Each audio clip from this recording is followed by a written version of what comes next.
Hello student, अपने YouTube channel JCD classes में आपका स्वागत है। तो आज की इस वीडियो पर चर्चा करने वाले हैं कवि परिचय। कवि परिचय में आप देखेंगे मंगलेश डबराल के बारे में, मंगलेश डबराल के बारे में इनका पूरा कवि परिचय देखेंगे। इनके कवि परिचय में इनकी रचनाएं, भाव पक्ष, कला पक्ष और उनकी साहित्य में क्या स्थान थी। यही क्वेश्चन अधिकतर क्लास 10th के 10वीं में पूछा जाता है। कवि परिचय में केवल आपको आता है 2 रचनाएं लिखने को, भाव पक्ष, कला पक्ष और साहित्य में स्थान। ये आपके 4 नंबर की क्वेश्चन है ना। ये कक्षा 10वीं का है ना कवि परिचय। और ये कहीं भी आप लिख सकते हैं, कोई भी क्लास में आता है। यदि मंगलेश डबराल के बारे में यदि कवि परिचय पूछा जाता है तो आप वहाँ लिख सकते हैं, ठीक ना। और यह क्वेश्चन बहुत ही महत्वपूर्ण है कक्षा 10 के लिए, और इसको आप अच्छे से तैयार कर लीजिए, लिख लीजिए कॉपी में एक अलग से। और मैंने कई कवि परिचयों के बारे में बता दिया है, जैसे जयशंकर प्रसाद, कबीरदास, है ना, तुलसीदास, इन सभी का कवि परिचय मैं पहले ही बता चुका हूँ, पढ़ा चुका हूँ बहुत अच्छे सरल शब्दों में। आप एक बार देखेंगे वीडियो, आपको पूरा याद हो जाएगा अच्छे से। तो उसका लिंक आपको कहाँ मिलेगा, तो आप हमारे चैनल में जाके प्लेलिस्ट में जाइएगा। हिंदी व्याकरण का अलग से प्लेलिस्ट बना हुआ है, तो वहाँ जा करके आप पूरा देख सकते हैं। पूरे व्याकरण वहीं अपलोड हैं, बहुत सारे व्याकरण के very very most important question upload हैं। तो प्यारे बच्चों, चैनल को जिन्होंने सब्सक्राइब नहीं किया, सबसे पहले चैनल को सब्सक्राइब कर लो और बेल आइकन को भी प्रेस कर लेना। इसका यदि आपको PDF चाहिए तो नीचे टेलीग्राम का लिंक दिया गया है, वहाँ ज्वाइन हो सकते हैं और आपको वहाँ टेलीग्राम पर आपको PDF या कि फ़ोटो इसका मिल जाएगा, ठीक ना, स्क्रीनशॉट। तो यहाँ पास देखिए इनकी रचनाएं, मंगलेश डबराल के जो रचनाएं हैं, रचना में यहाँ पास मैंने आपको 4 बताया है, जबकि आपके पेपर में कोई 2 रचनाएं पूछी जाती हैं। तो आप 4 याद कर लीजिए, बाई चांस एक आपको भूल जाता है तो आपको याद रहे, है ना।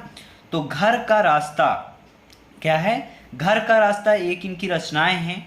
हम जो देखते हैं, घर का रास्ता एक हो गया, और दूसरा हो गया हम जो देखते हैं।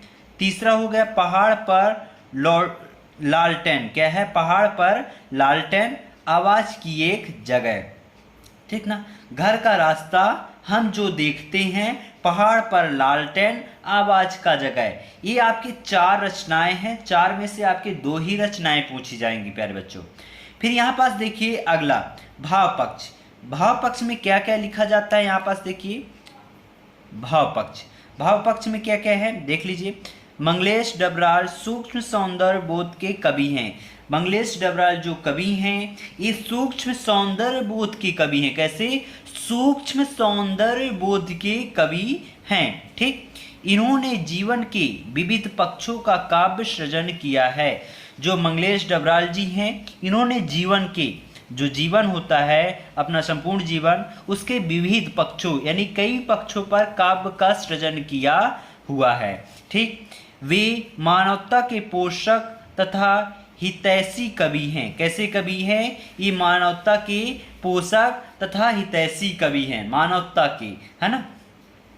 फिर समातिबोध और पूंजीवादी दृष्टि के वे विरोधी थे। कैसे, समातिबोध और पूंजीवादी, जो पूंजीवादी लोग थे उनके प्रति विद्रोह की भावना इन्होंने अपनी कविताओं के माध्यम से प्रकट की थी, ठीक ना। इनके काव्य में जीवन के सत्य का सूक्ष्म एवं सरस अंकन हुआ है। जो इनका काव्य है, यानी मंगलेश डबराल जी ने जो काव्य की रचना की, उसमें जीवन के सत्य की, जो जीवन की सत्य होता है, सत्य चीजें घटित होती हैं, उसका सूक्ष्म एवं सरस अंकन हुआ है। यानी छोटे से छोटे बातों का सरस अंकन हुआ है, यानी बहुत विस्तार पूर्वक बताया गया है इनकी कविताओं के माध्यम से, है ना। तो ये चीज हो गई इनकी भाव पक्ष। अब कला पक्ष देख लेते हैं, ठीक ना। कला पक्ष में क्या क्या है बच्चों, यहाँ पास आप देख सकते हैं कला पक्ष में कि मंगलेश डबराल की भाषा में जो कसावट है वह किसी साहित्यकार में बड़ी साधना के बाद आती है। यानी मंगलेश डबराल की जो भाषा है, इन्होंने जो भाषा का प्रयोग किया, इन्होंने जो शब्द लिखे, उसमें कसाव है, उसमें एक कसाव टाइप का है। यानी जो भी भाषा का इन्होंने प्रयोग किया, शब्दों का प्रयोग किया, वो बहुत सोच समझ करके इन्होंने अपने काव्य में भाषाओं का प्रयोग किया, है ना। वह किसी साहित्यकार में बड़ी साधना के बाद आती है। यानी जो साहित्यकार होते हैं वे जब बहुत सृजन करते हैं, बहुत अध्ययन करते हैं, तब ऐसी कसावट आ पाती है, ऐसी कवि बन पाते हैं जो अच्छे शब्दों का प्रयोग कर सकें अपनी कविताओं में। यहाँ पास का मतलब यही हुआ कि मंगलेश डबराल की भाषा में जो कसावट है वह किसी साहित्यकार में बड़ी साधना के बाद आती है, यानी बड़ी मेहनत के बाद आती है। मंगलेश डबराल बहुत कम शब्दों में गंभीर बात कह देते हैं, यानी मंगलेश डबराल जी जो हैं अपनी काव्यों में जो शब्द लिखे वे बहुत कम शब्दों में बहुत बड़ी बड़ी बातें यानी गंभीर शब्दों को भी बयान कर देते थे। छोटे शब्दों में बड़ी चीज़ों को वो क्षमता थी उनमें कि ऐसे शब्द वो लिख देते थे, है ना, अपनी कविताओं में। आपकी भाषा में अंग्रेजी, उर्दू, अरबी, फारसी आदि के शब्द भी आ गए हैं, यानी मंगलेश डबराल की जो काव्य है उसमें अंग्रेजी शब्दों का प्रयोग हुआ, उर्दू का हुआ, अरबी का हुआ और फारसी का हुआ। इन शब्दों का मंगलेश डबराल जी के काव्य में प्रयोग हुआ है, ठीक ना। फिर मुहावरों तथा लोकोक्तियों का सटीक प्रयोग भी आपकी भाषा की विशेषता है, यानी मंगलेश डबराल की काव्य में, कविताओं में मुहावरे और लोकोक्तियों का भी बहुत अच्छे से प्रयोग किया गया है, ठीक। सरल सुबोध आपकी कविताओं की विशेषता है, यानी जो मंगलेश डबराल जी जो काव्य की रचना करते थे, कविताएं लिखते थे, इनकी कविता बहुत ही सरल थी, सुबोधता इनकी कविताओं की विशेषता रही है ना। बहुत ही सरल तरीके से ये अपनी कविताएं लिखते थे, ठीक। फिर यहाँ पास देखिए साहित्य में स्थान, तो साहित्य में स्थान भी पूछा जाता है बच्चों आपके पेपर में, है ना।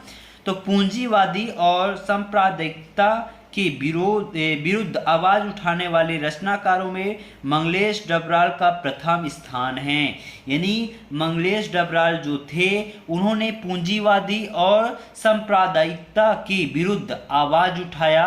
सबसे पहले आवाज उठाने वालों में से सबसे पहले मंगलेश डबराल जी का नाम आता है प्रथम स्थान पर। तो इस प्रकार यहाँ पास पूरा कवि परिचय मैंने आपको बता दिया है। आई होप आपको पूरा समझ में आ गया होगा, और इसको आप एक बार पूरा वीडियो को देख लीजिए, स्क्रीनशॉट कर सकते हैं, वीडियो को रोक करके भी लिख लीजिएगा। और चैनल को जिन्होंने सब्सक्राइब नहीं किया सबसे पहले चैनल को सब्सक्राइब कर लेना और बेल आइकन को भी प्रेस कर लेना। तो मिलते हैं अगले वीडियो पर। अगले वीडियो पर भी बहुत ही मोस्ट इंपॉर्टेंट क्वेश्चन होने वाला है। तब तक लिए जय हिंद, जय भारत।